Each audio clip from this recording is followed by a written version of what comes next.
Hey Rob, How's that? Yo, Joe. how's it going? Oh, wait, volume. Yeah, there we go. Hello. What's up, What's man? happening? How you doing? All right. Good to see you. Likewise. Um, You guys having a rehearsal?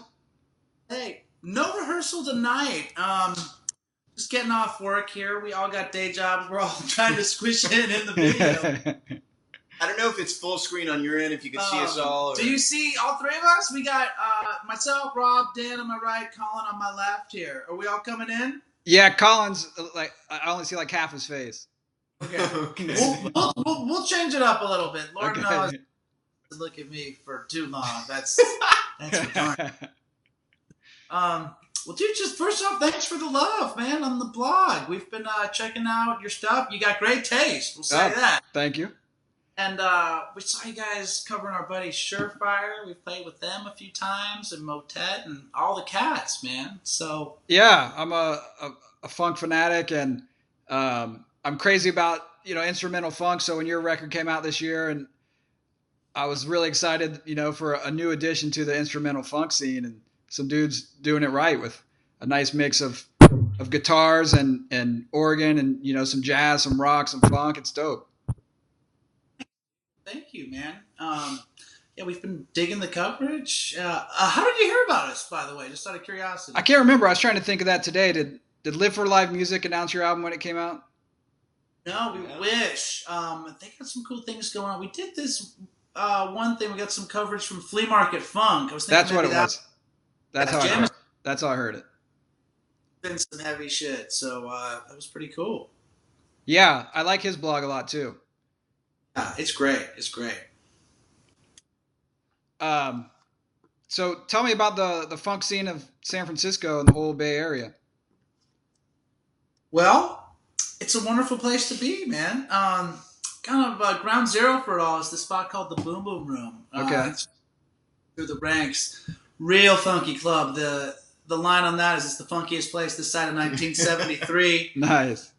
In-house B3 and Leslie, so I love playing there, and they do these late night shows, till 3:30, 4:30 in the morning. It's awesome. Good. Other great rooms as well. You got Brick and Mortar, which is where we were on Friday with the Polyrhythmics.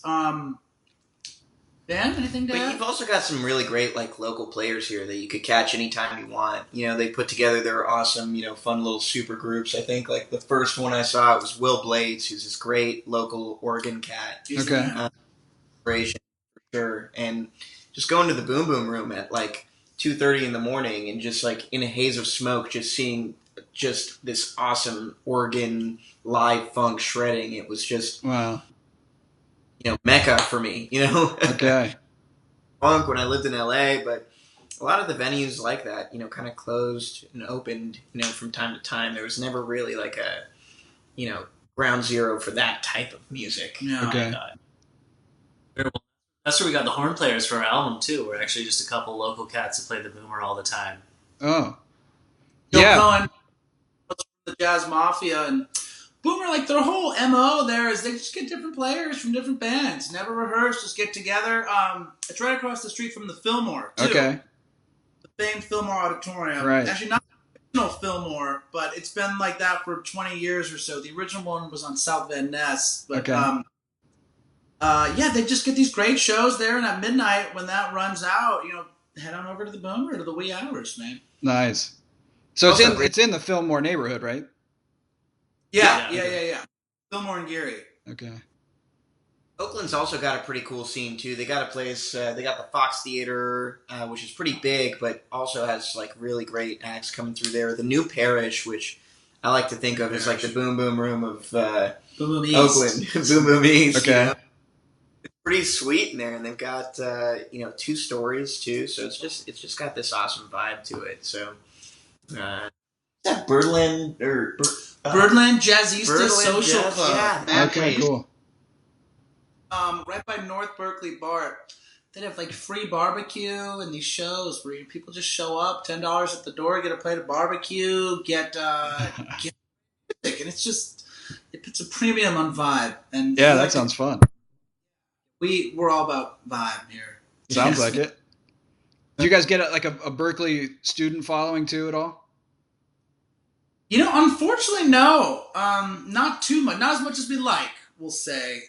We played one show near Berkeley at the Ivy Room. Yeah, once. Ivy Room.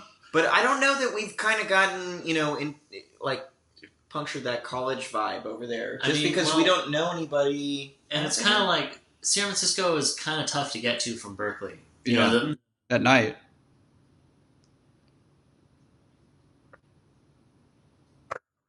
Yeah, we're a band that only drunkenly exists past midnight, probably, and then disappear. Okay.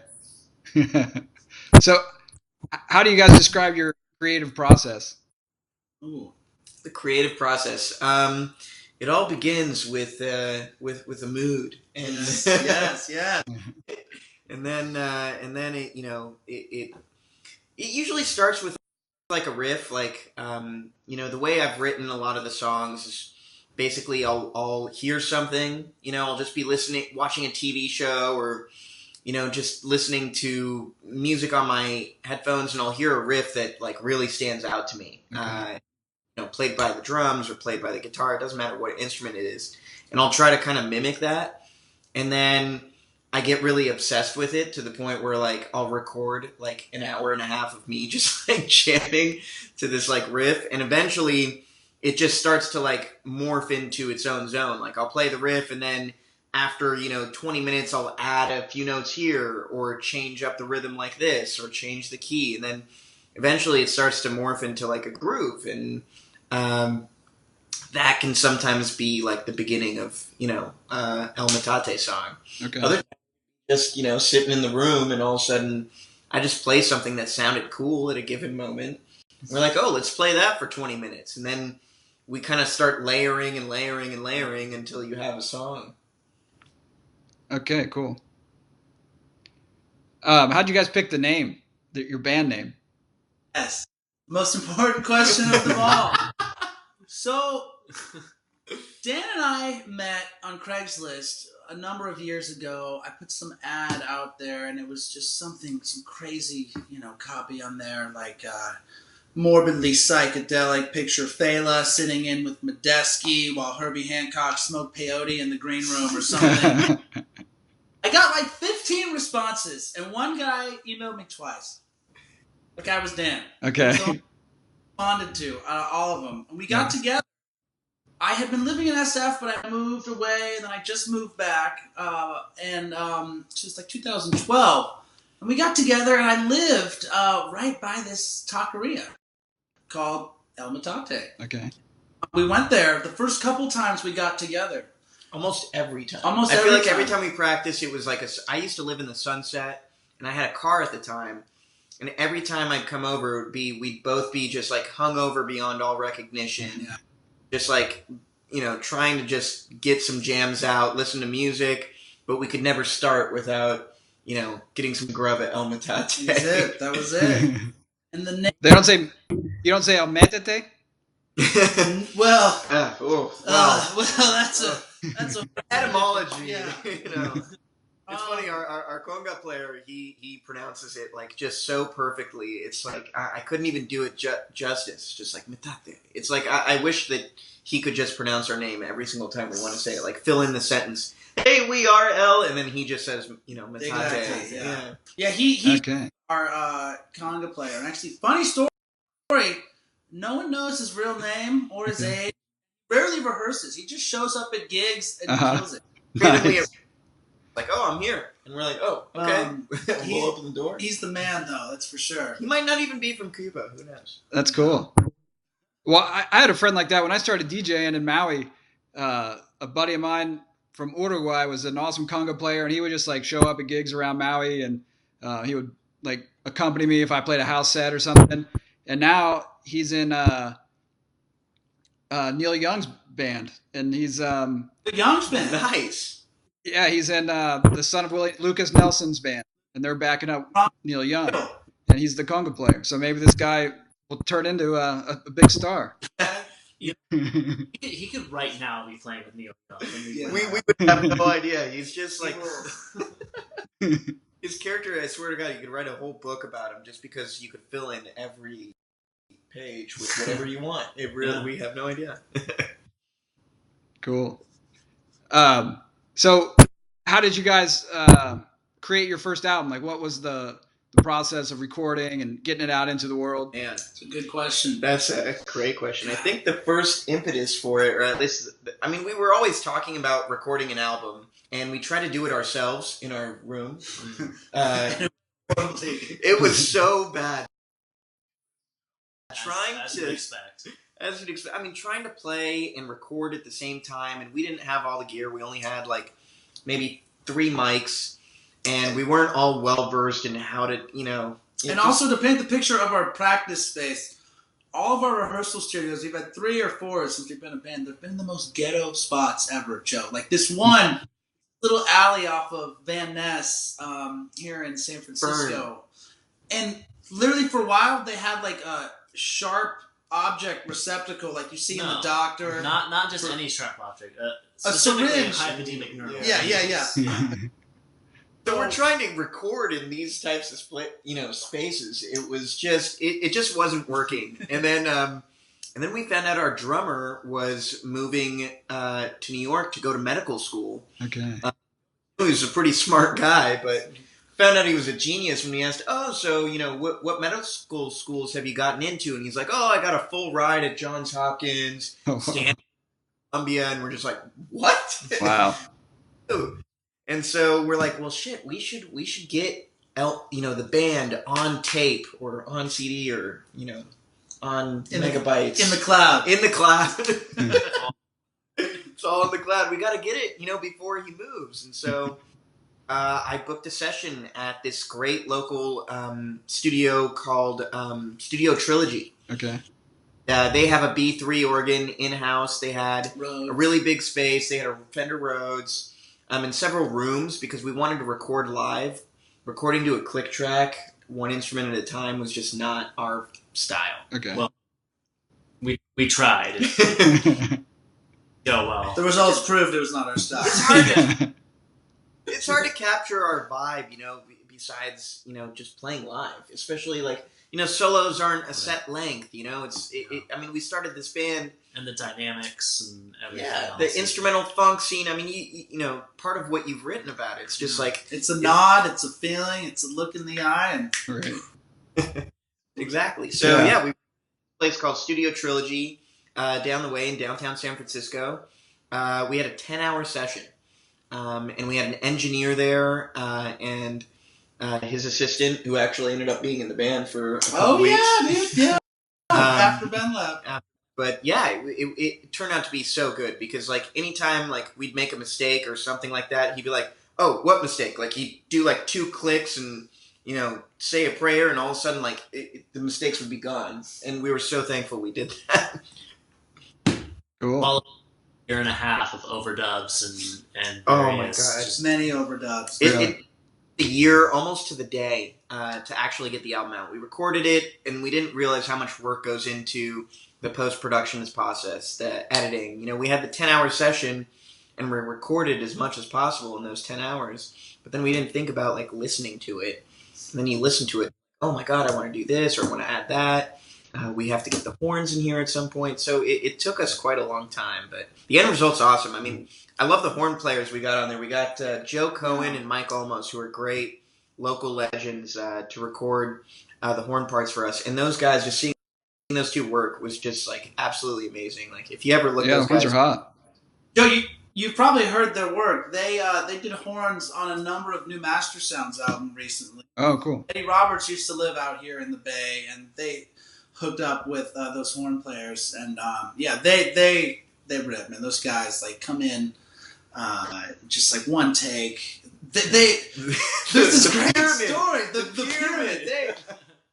I was soloing over this one tune of ours, and they're just talking to each other. If they like just hearing this for the first time ever, you know. We're sitting in the control room, just listening to them like kind of banter as they're trying to like record. And then like Joe Cohen says to Mike, he's like, "Mike, what should we do for this tune over the solo?" He's like, "Well, you know, we could always do the pyramid." And he's like, "Oh yeah, the pyramid. You know, why didn't I think of that? Like, what a great." like thing like it builds up level by level. Kind It of sounded so sick. It was not just like an Egyptian pyramid with like the straight angle, more like a Mexican step pyramid. Okay, if you cool. will. Yeah, no, it was super cool. And then we did overdubs with Colin's dad is actually a recording engineer. Oh, cool. Overdubs and editing with his dad. We call him Doctor. Perfect. He doesn't have a PhD, but in our book, he is the He's a PhD. doctor. Nice. And so we couldn't have gotten anywhere without him. And then I recorded guitar overdubs at I'm trying to remember the name of the studio, but Transistor. Transistor Studios, the Monophonics. Their guitar player who we met after we played with them, or I don't remember how I quite met him. Actually, it was before we played with them. But anyway, I ended up recording overdubs with the guitarist from the Monophonics. Okay. And he was also like a really great source of inspiration and help to kind of get the final sounds on there.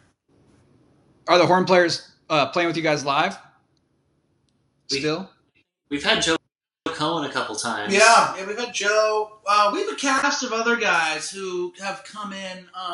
We originally had some other horn players, but then they both had kids within just a few months of each other, and Okay. baby duty and all that.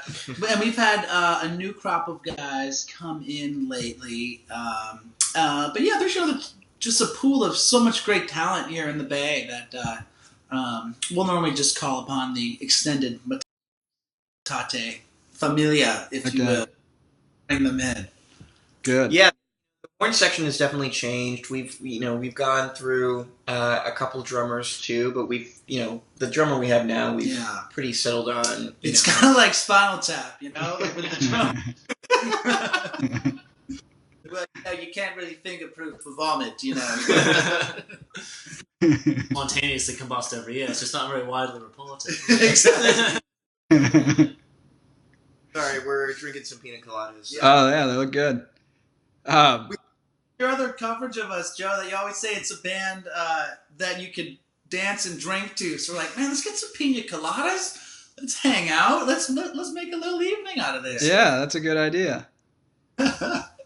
Are you guys going to do a little West Coast tour, or your job's prevented? Or we did the Metate Destroys America tour last in California.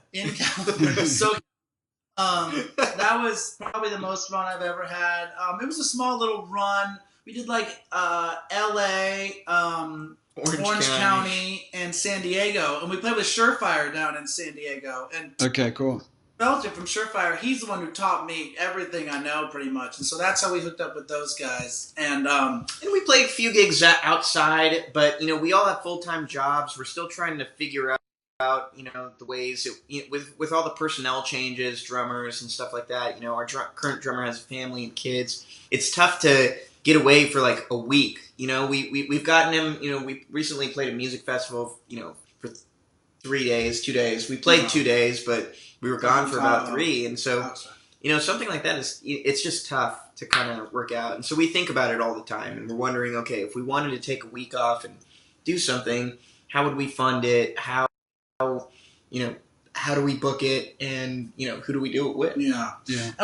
Manager or anything like that. It's all been done just through us. But we get out. We did. There's this great spot in Nevada City, which is actually in California, but called the Crazy Horse Saloon. Kind of near Gold Country, a little bit northeast of here. We played there. Okay. We played Marin County, Bolinas, Fairfax.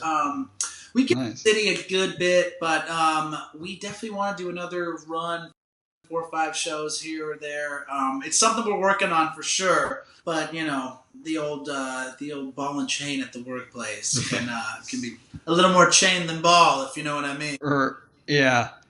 Well, you've got is that a regular gig at Boom Boom Room? No, we were playing there pretty regularly, and we've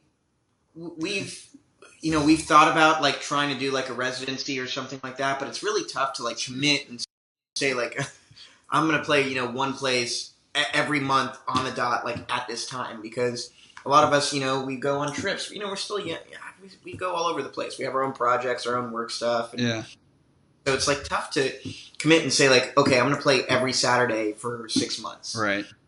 But it's definitely not something we're opposed to and we're thinking about still. Cool.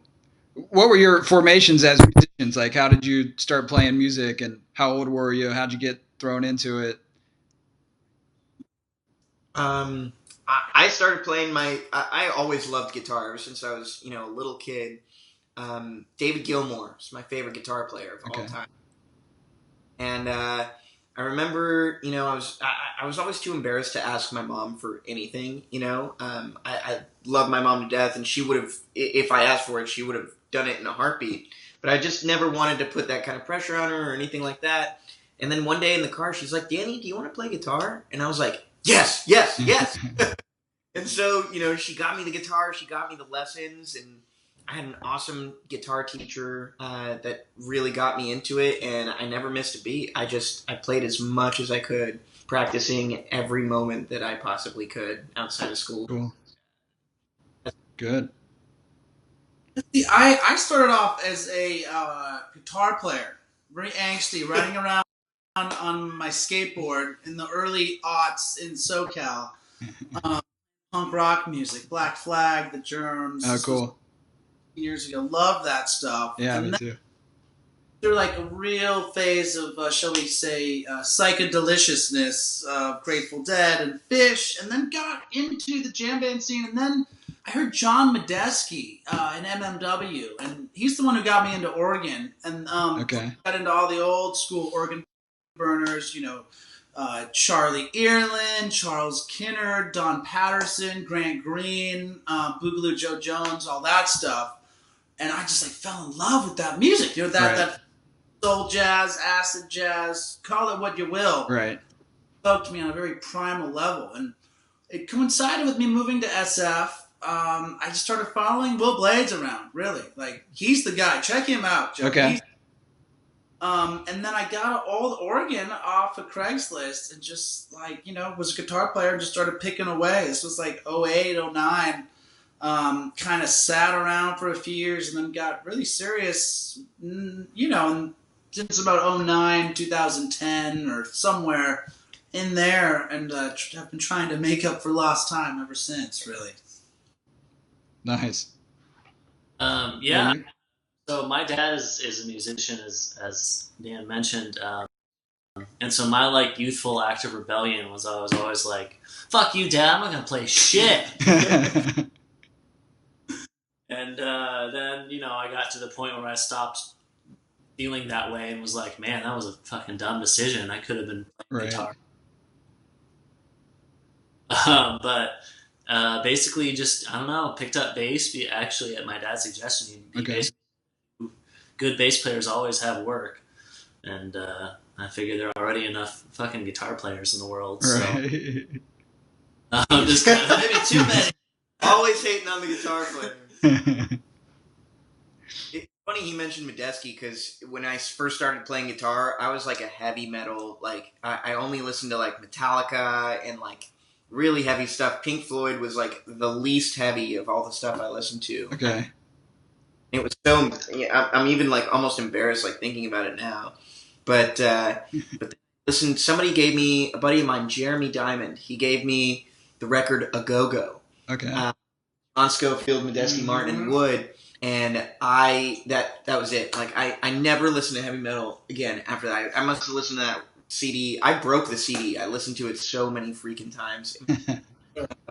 Such a good album. And then yeah, those guys are awesome. And then I got into Soul Life. That was probably my biggest inspiration, and to this day, still my biggest inspiration when I'm writing and stuff like that.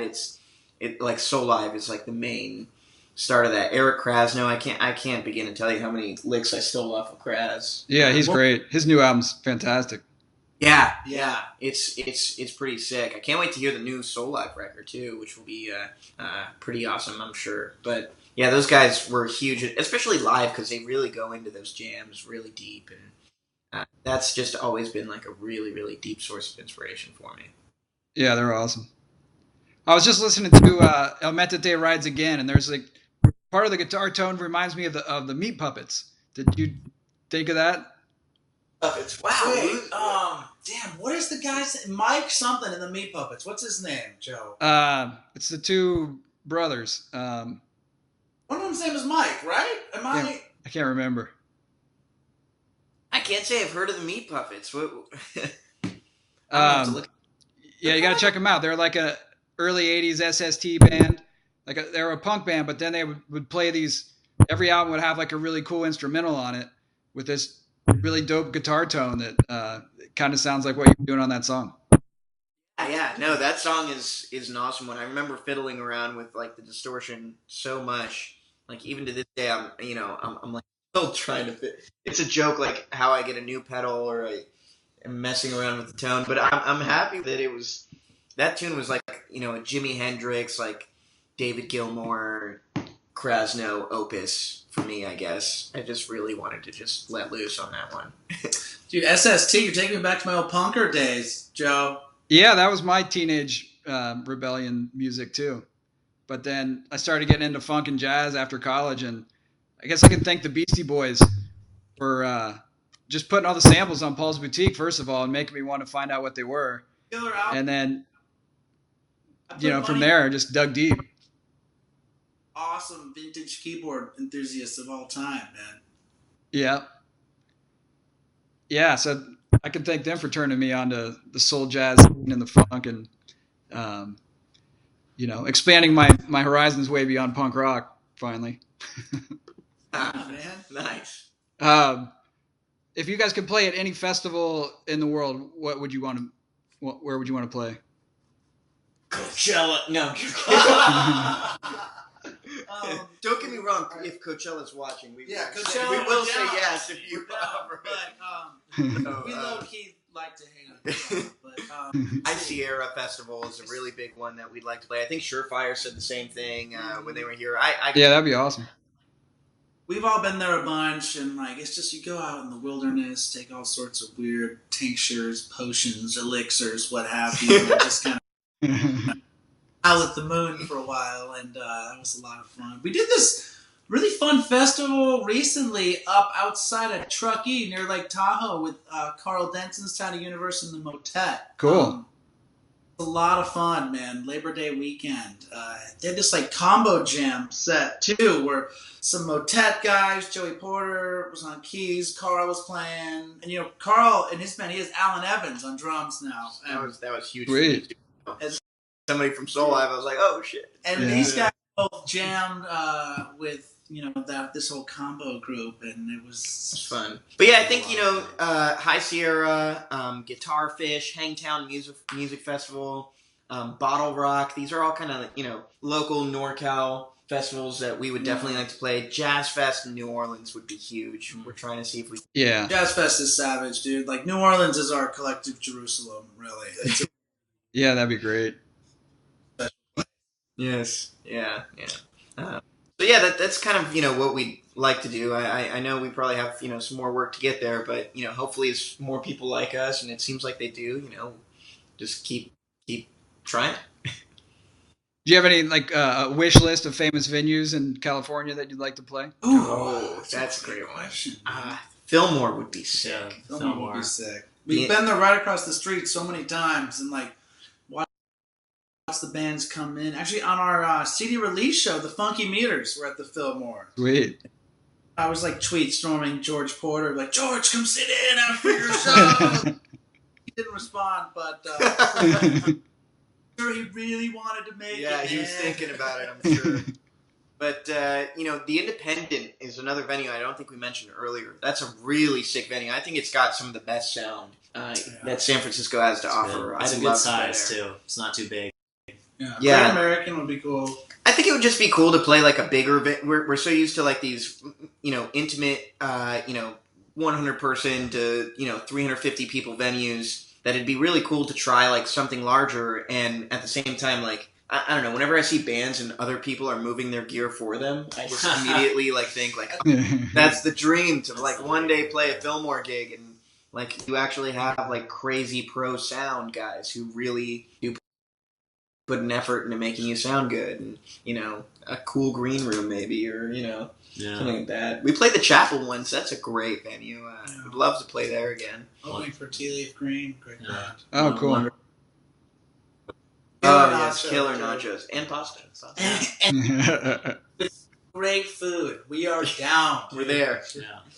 We played a birthday party in the middle of nowhere, Santa Rosa, like at a winery, Like unincorporated, just like way out in the hills. massive ranch in the middle of the hills, in the middle of nowhere. 50th birthday party. It was one of the craziest gigs of our lives. Like that was probably some of the most fun I've ever had in my life. Like they gave us like this random house like in the middle of the property to stay at. Wow. And we're up for that. We do bar mitzvahs, we do weddings, we do that. The weirder the gig, the better. Yeah. Really. Nice. Playing clubs is cool, but we try to delineate that. I mean, that the lesbian wedding we Yeah. played it at the dive bar. Highlights for sure. Absolutely. That was Some of my dear friends were getting married, and I was telling my dad, like, hey, Dad, like, we're playing this lesbian wedding at a dive bar in the Mission. He's like, oh, my goodness, Rob, well, that's got to be the hippest thing I've ever heard. Some really good friends, yeah. Did anybody record it? No. No, I don't think so. No, I wish. We need 2 more live recordings. Funny story, actually. Recently, a friend of ours, Jeremy Jones, shout out Professor Jones, check him out, everybody. Swamp Rock musician down from Louisiana.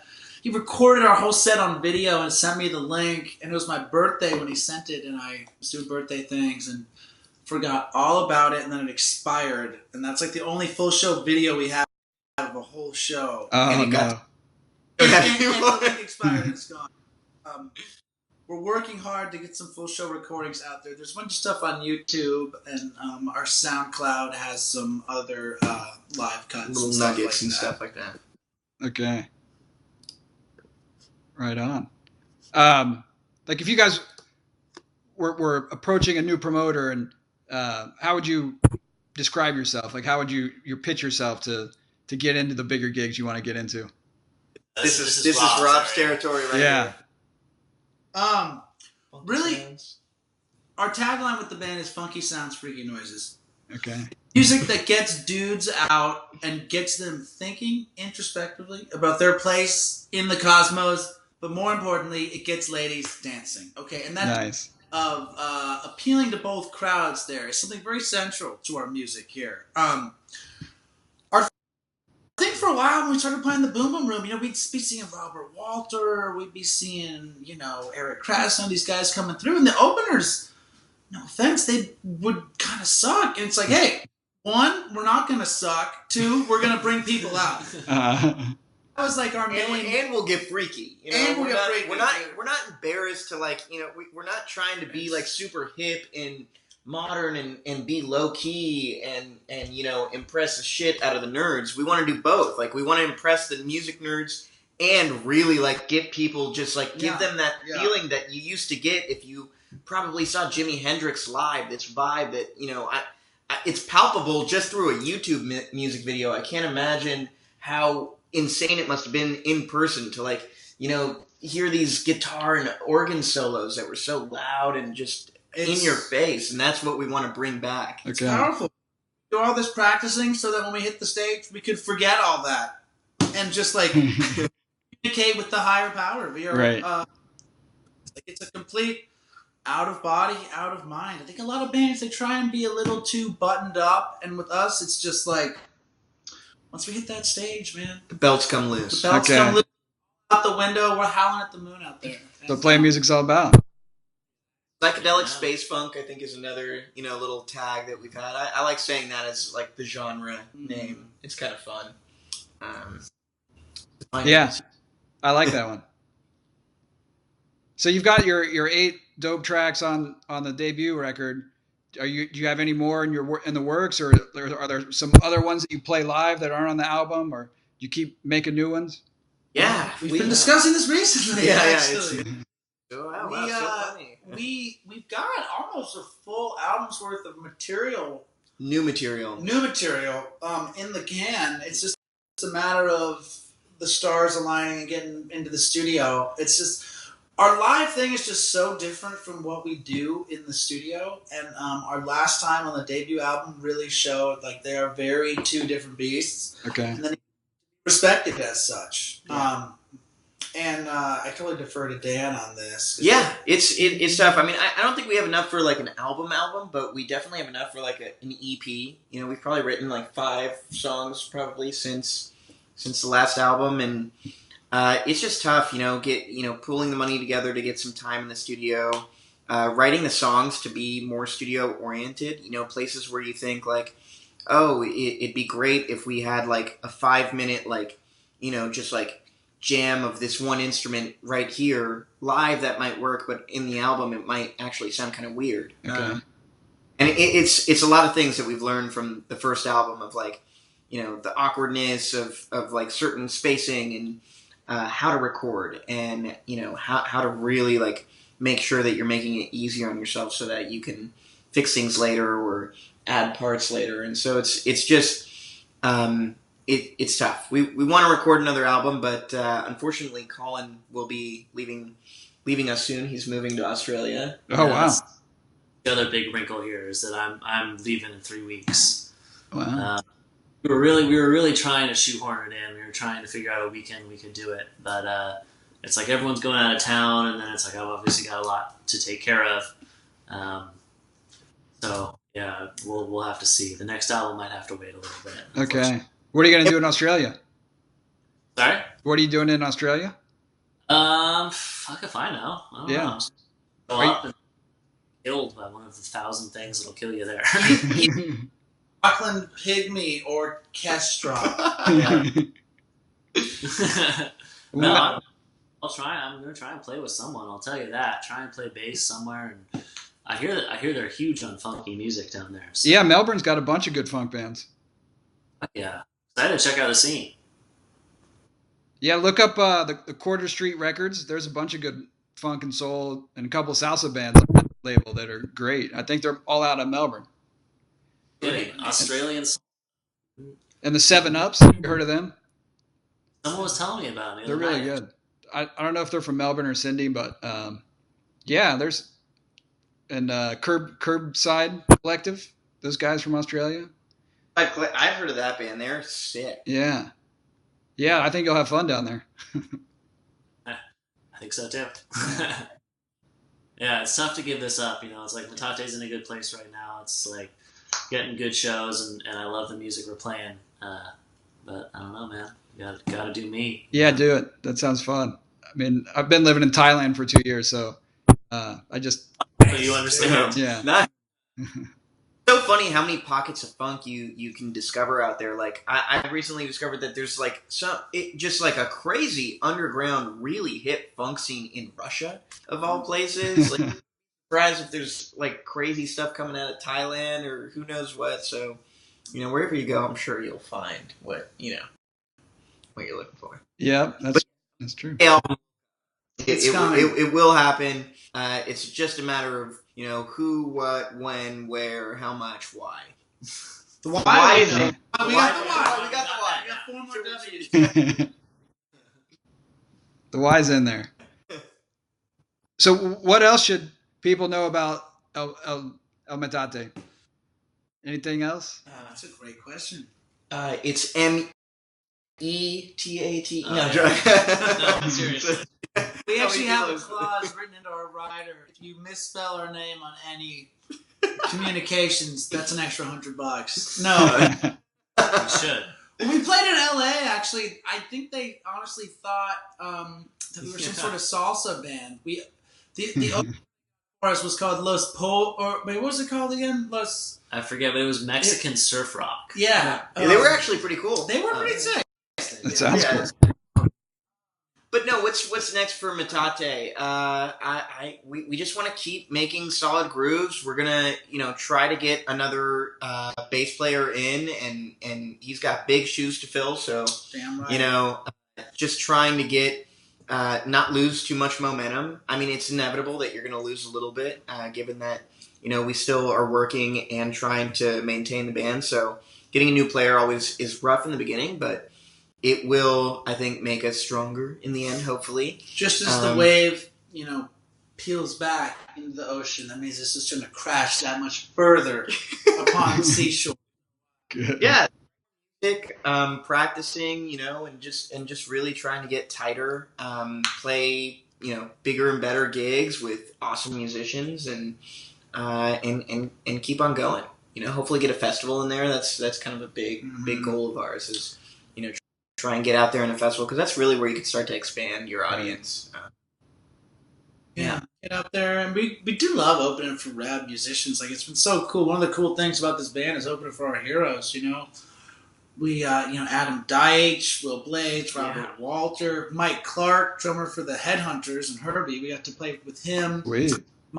Onyx, Carl Denson. Like, that's been one of the coolest parts of just like sitting back in a green room, smoking a J. Because sometimes it feels like we feel like we're faking it compared to those guys. They're just amazing, and that's really honestly like what makes it so special is like feeling like we're I don't know, we're just following in their footsteps, trying. And when they're like, "Man, you guys sound sick," it's like, "Wow, thank you. You're extremely polite, but like what you're doing on there versus what we're doing is like total different things." So that's been really cool. But yeah.